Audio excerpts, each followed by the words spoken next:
Komisi Pemberantasan Korupsi atau KPK menetapkan mantan Ketua Umum Partai Demokrat Anas Urbaningrum sebagai tersangka kasus dugaan tindak pidana pencucian uang atau TPPU. Penetapan Anas sebagai tersangka TPPU merupakan pengembangan penyidikan kasus dugaan tindak pidana gratifikasi proyek Hambalang yang menjerat Anas sebelumnya. Juru bicara KPK Johan Budi menyatakan dari hasil gelar perkara yang dilakukan, KPK menemukan 2 alat bukti yang cukup untuk menjerat mantan Ketua Umum Partai Demokrat tersebut.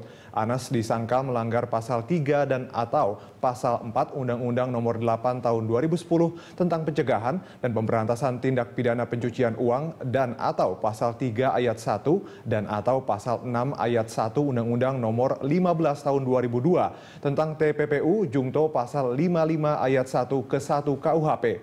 Hingga kini KPK masih melakukan aset tracing atau penelusuran aset terkait dengan TPPU Anas. Johan mengatakan KPK belum melakukan penyitaan terkait dengan penyidikan kasus TPPU tersebut.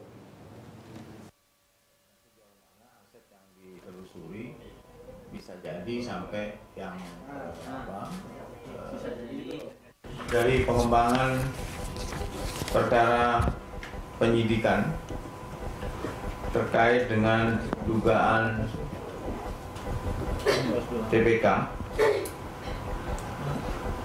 yang berkaitan dengan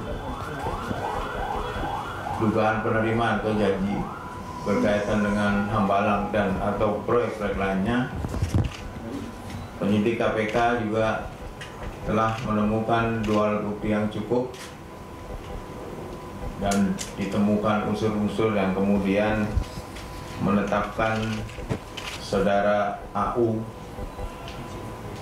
sebagai tersangka TPPU. Saat ini sedang ditelusuri aset-aset. Nah, sejauh mana aset yang ditelusuri bisa jadi sampai yang bisa jadi yang sesuai dengan undang-undang yang disangkakan pada yang bersangkutan. Berarti bisa jadi tahun 2003 ya, Mas?